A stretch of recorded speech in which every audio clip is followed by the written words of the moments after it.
It looked like a scene from a film, two men flinging themselves into the choppy North Sea under cover of dawn, abandoning their inflatable boat and a hidden cargo worth nearly £39 million. But this wasn't fiction. This was Suffolk, June 2024. And what unfolded off the windswept coastline wasn't a desperate escape from danger. It was a last-ditch bid to flee justice. On one front, a smuggling mission gone sideways. Bruce Knowles, a 56-year-old ex-con from Norfolk, and Ferhat Gümrükgüoğlu, a 32-year-old Dutch national, attempting to ferry 300 to 50 kilograms of cocaine from the continent under cover of night. On the other, Border Force cutters and National Crime Agency officers closing in, tipped off by intelligence that placed a major consignment en route to Britain. At nearly the same time, a second plot was unfolding in the skies above Essex. A light aircraft landed at North Weald Airfield, piloted by 52-year-old Anastasios Barlian, a trained aviator, with Errol Weir, a photographer from South London, acting as his co-conspirator.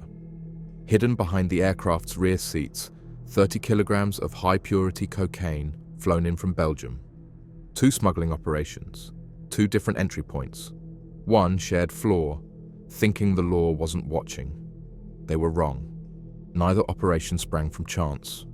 Both were calculated, rehearsed, and backed by experience. Bruce Knowles wasn't new to risk. A Norfolk man in his mid-50s, he had a known history of involvement in organised crime. Described in court as a senior figure, Knowles operated not as a runner, but as a logistics man, someone trusted to handle big volumes and bigger consequences. By the time he stepped aboard the rigid-hulled inflatable boat in June 2024, he'd long crossed the threshold from petty criminal to high-stakes trafficker. Alongside him was Ferhat Gümrükgüoğlu, a younger Dutch national whose ties to continental supply lines made him an ideal partner. Investigators believe the two men travelled into French territorial waters to rendezvous with a larger vessel, most likely a commercial ship with covert affiliations. There, they retrieved the 350-kilo payload, packed in waterproofed, compressed bricks designed for maximum concealment and minimum spoilage. Their vessel, a fast and agile inflatable boat, was chosen with precision.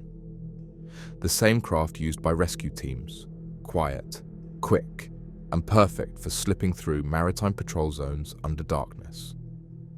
Meanwhile, in the skies, another strategy was taking shape. Anastasios Barlian, a qualified pilot from Hertfordshire, charted a seemingly routine flight path from Belgium with a stop in Calais before crossing into UK airspace. But the plan wasn't about passengers or survey gear. This was smuggling by disguise, using the cover of general aviation to ferry 30 kilograms of high-purity cocaine. With Barlian was Errol Weir, a South London photographer whose day job concealed a far more lucrative sideline. The pair used their legitimate profiles, licensed pilot, media professional, as a shield for a high-risk import. Both plots were built on the same flawed premise, that they'd done enough to stay below the radar. The sea route relied on speed and stealth. The flight plan banked on appearing routine. What neither counted on was just how closely law enforcement had been watching. Behind every bold import attempt is a wider web, a network of suppliers, handlers, and silent partners working in tandem. In the cases of both the sea and air smuggling plots, the evidence suggests deep entrenchment within transnational criminal frameworks. Bruce Knowles and Ferhat Gümrükgüoğlu's operation wasn't amateur. The choice to travel into French waters, retrieve the cocaine, and return across the Channel suggests prior coordination with a European-based trafficking syndicate. Authorities believe the larger vessel they met operated out of the Netherlands or Belgium, countries frequently used as continental launch points due to their busy ports and less scrutinized maritime zones. The inflatable boat had been selected for speed and its innocuous profile. But it was more than just a vehicle, it was a mobile safe house. Beneath standard fishing gear and seating, the craft contained hidden compartments. Within these lay the 350 kilograms of cocaine, packaged in uniform bricks, wrapped to resist moisture, and stamped in ways consistent with South American producers. On land, Knowles likely coordinated with a yet-identified network of UK-based distributors, while Gumruk Guoglu managed contacts across the channel. Their communication was cautious. Though no encrypted app use was confirmed in court, both men maintained minimal digital footprints and operated with clear operational separation, traveling and storing evidence independently. Up in the air, Barlian and Weir ran a tighter, more intimate scheme. The flight plan, filed by Barlian, Belgium to Calais to North Weald, was designed to appear routine, but the aircraft had been modified. Behind the rear seats was a purpose-built compartment that housed 30 kilos of tightly packed cocaine. Their communications, however, proved more careless. Encrypted WhatsApp messages found on their phones revealed not only operational planning, but a casual arrogance. In one message, Barlian referenced the film American Made, joking about real-life smuggler Barry Seal. They weren't just copying old tricks, they were romanticizing them. The drugs found in the aircraft were of high purity, destined for dilution and resale across urban markets, likely starting in London. The pair had clearly sourced their supply through continental connections, but who they were working for, whether as freelancers or on behalf of a syndicate, remained an open question. What's certain is that these weren't isolated plots. They were operational threads in a much larger fabric of drug trafficking, woven carefully but far from invisible. Power in these operations didn't come from brute force, it came from structure. Every movement was deliberate, every role defined. Bruce Knowles was no mule.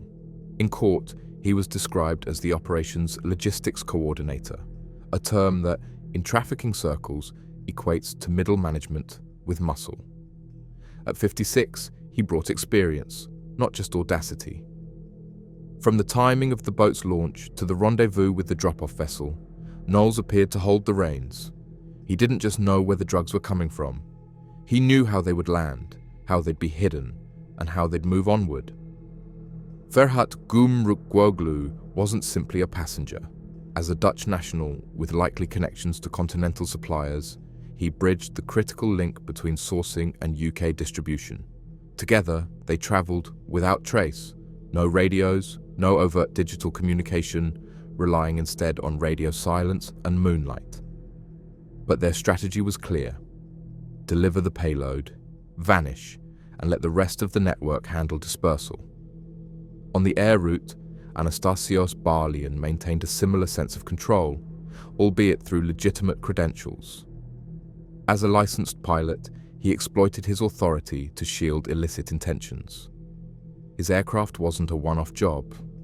Its modification, an expertly concealed stash compartment, suggested foresight and investment.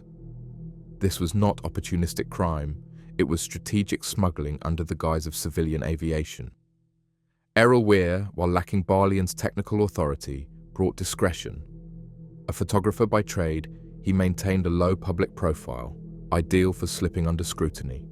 He wasn't flying the plane, but he was very much in the cockpit of the operation.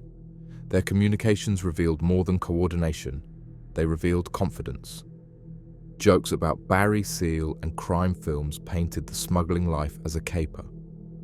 But beneath the banter was an operational blueprint, set flight plans, concealed cargo, shared responsibilities, the mutual trust.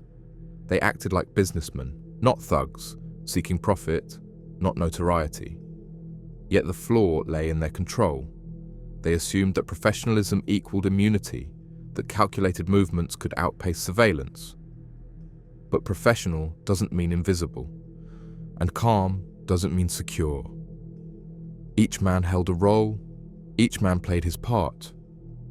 But what they didn't control, what they couldn't predict, was just how ready law enforcement was to catch them playing. For all their planning and poise, the cracks had already started to form, small at first, but fatal in the end. The boat's journey, for instance, didn't go unnoticed. Intelligence gathered by the National Crime Agency had pinpointed a suspected shipment moving across the Channel. Surveillance teams tracked unusual maritime activity off the coast of Suffolk. Border Force cutters were deployed, their crews briefed on a possible intercept. Knowles and Gumruk Guoglu had assumed their route was clean, but by the time their inflatable boat skimmed into British waters, officers were already waiting. Then came the panic. As the cutter approached, the smugglers broke ranks. Gumruk Gwozlu hurled himself into the North Sea, trying to swim to shore, cold, disoriented and alone. Knowles hit the throttle, but his escape was short-lived. The boat grounded in surf. Even then he tried to flee, leaping into the water and running on foot. But additional officers had been deployed across land. Roadblocks, helicopters, search dogs. His window closed in minutes. What they thought was a clean drop became a manhunt.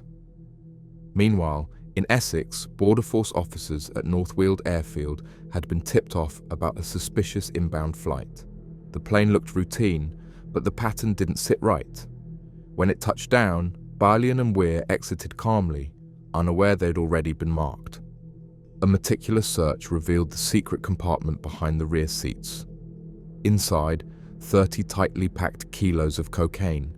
But it wasn't just the seizures, it was the trail. Encrypted WhatsApp chats between Barlian and Weir revealed operational chatter, references to other smuggling attempts, nods to films like American Made, and a level of casualness that suggested this wasn't their first flight. Investigators uncovered GPS logs, phone data, and previous travel records tying both men to patterns of suspicious movement. No one confessed. They didn't need to. The evidence had already spoken. The smuggling rings weren't caught by coincidence. They were undone by oversight, arrogance, and a surveillance net that had been in place long before the first engine started. And now, with the evidence locked, the arrests were only a matter of timing. The downfall came not with violence, but with precision. These weren't chaotic arrests. They were coordinated closures of carefully monitored targets. On the morning of the 26th of June, 2024, off the coast of East Suffolk, Border Force cutters closed in on the inflatable boat carrying Bruce Knowles and Ferhat Gumruk Gwoglu. It was just before dawn when officers signalled the vessel to halt. Instead, chaos erupted. Gumruk Gwoglu dove into the sea, battling waves in a desperate attempt to reach the shore. Knowles tried to outrun the authorities, throwing the engine into full throttle and steering toward land, but he didn't make it. The boat ran aground in shallow surf near Eastern Bavance. Knowles then made his own leap into the sea, fleeing on foot through marshland and fields. Officers had anticipated every move. Search teams from Suffolk and Norfolk constabularies were already in place. Helicopters swept the area. Dogs picked up scents. By midday, Gumruk Gwoglu had been found drenched and freezing, attempting to blend in with locals in the quiet village of Raiden. Knowles, exhausted and cornered, was arrested shortly after.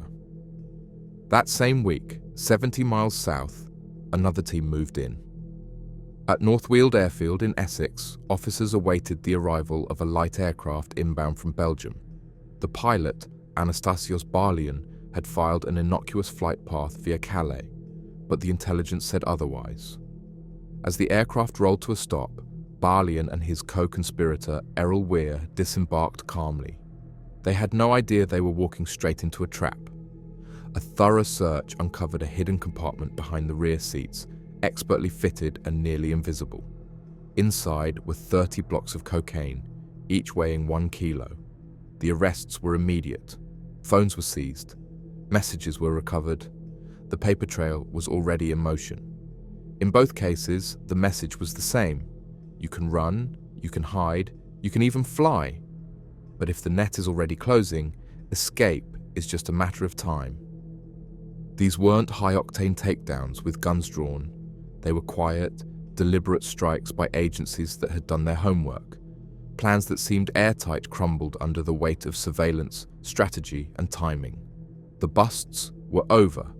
Now came the reckoning. By August 2024, courtroom proceedings were in full swing, and the sentences that followed were a clear warning to others who might attempt similar smuggling routes. At Ipswich Crown Court, Bruce Knowles and Ferhat Gumruk Gwoglu faced justice first. Both had pleaded guilty to importing a controlled Class A drug after their attempt to ferry 350 kilograms of cocaine across the North Sea ended in a botched escape and a coordinated manhunt. The courtroom was told how the pair had left French waters under cover of night, meeting a supply vessel to collect the drugs before attempting to sneak into British waters undetected. Bruce Knowles, 56, was painted by prosecutors as the operation's linchpin. A British national with previous convictions and known ties to organised crime groups, Knowles was described as a key logistics coordinator, someone trusted to manage high-risk shipments and deliver them to the UK mainland. The judge made clear that this was not a man coerced into crime, but someone who had climbed the ranks willingly. Gumruk, 32, a Dutch national, was less familiar to British law enforcement but no less involved. The court heard how he had travelled with Knowles to meet the supply boat and had taken part in every stage of the journey. His efforts to flee, diving into the sea and later attempting to blend into a quiet Suffolk village were desperate but futile. Judge Alistair Hodge delivered the sentences with gravity. This was not reckless adventurism. It was a highly planned, well-resourced criminal operation that aimed to flood our communities with a drug that ruins lives. You believed speed and stealth would protect you, but you were being watched. Knowles received 17 years and 3 months in prison. Gumruk was sentenced to 15 years. Soon after, in Chelmsford Crown Court, Anastasios Barlian and Errol Ware faced similar judgment for their role in the airborne cocaine smuggling attempt. Barlian, 52, a qualified pilot from Hertfordshire, had exploited his aviation license and access to small aircraft to carry 30 kilograms of cocaine from Belgium to North Weald Airfield in Essex. The drugs were hidden behind the rear seats in a concealed compartment, expertly constructed and difficult to detect without prior intelligence. Weir, 39, a photographer from South London, helped coordinate the transport and concealment.